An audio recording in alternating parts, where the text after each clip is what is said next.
Legend మూవీలో బాలకృష్ణ ఒక dialogue చెప్తాడు, రాజకీయం బై బర్త్ నా బ్లడ్ లోనే ఉంది అని.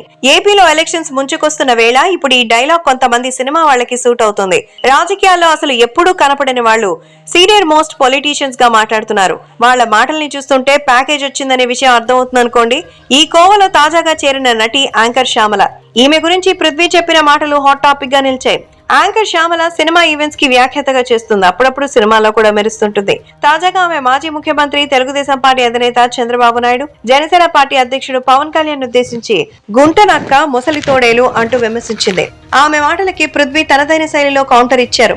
లౌక్యంతో శ్యామల నాతో పాటు చేస్తుంది. ఆమె పవన్ కళ్యాణ్ ని, చంద్రబాబుని తిడుతోంది. వచ్చేయమ్మా నిన్ను 5 నిమిషాల్లో పంపించేస్తానని మాట్లాడిన అవంతి శ్రీనివాస్ ని పక్కన పెట్టుకుని తిడుతోంది. పైగా విశాఖపట్నం సుందరంగా ఉందని చెప్తోంది. మరి ఆమెకి ఇచ్చిన పేమెంట్ లో విశాఖపట్నం గురించి కొంచెం ఎక్కువ చెప్పమని అన్నారేమో. కానీ శ్యామల తెలియని విషయం ఏంటంటే, వైజాగ్ ప్రజలు నువ్వు కనిపిస్తే చెప్పులతో కొట్టేలా ఉన్నారనే సంచలన వ్యాఖ్యలు చేశారు. రోజా కూడా గతంలో ఒక దరిద్రుడు జైలుకు పోతే ఇంకో దరిద్రుడు సపోర్ట్ చేశారని మాట్లాడింది. వీళ్ల వరుసలన్నీ ఒకే రకంగా ఉంటాయి, కొంచెం కొంచెం మారుతుంటారంతే. నేను నా వైఫ్ జనసేన వీర మహిళలు కలిసి ప్రతి ఏరియా తిరుగుతున్నాం. ప్రతి చోట అపరిశుభ్ర వాతావరణం, క్లీన్నెస్ అనేదే లేదు, అడుగు పెట్టలేని విధంగా ఉందని చెప్పారు. అలాగే నటుడు గౌతమ్ రాజు మీద కూడా తనదైన శైలిలో విమర్శల బాణాన్ని అయితే గుచ్చాడు.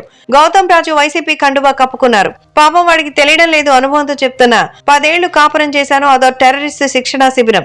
ఆ మొగుడుతో పడలేక బయటకు వచ్చాను. నువ్వు మినిస్టర్ అయిపోతావు, నీకే సినిమాటోగ్రఫీ అనేసరికి మనం ఎక్కడో ఉంటాం, అదంతా భ్రమ, ఏమీ ఉండదు, బటన్లు కూడా భ్రమే, అప్పులు చేసి బటన్లు నొక్కుతున్నారంటూ విమర్శలు కురిపించారు.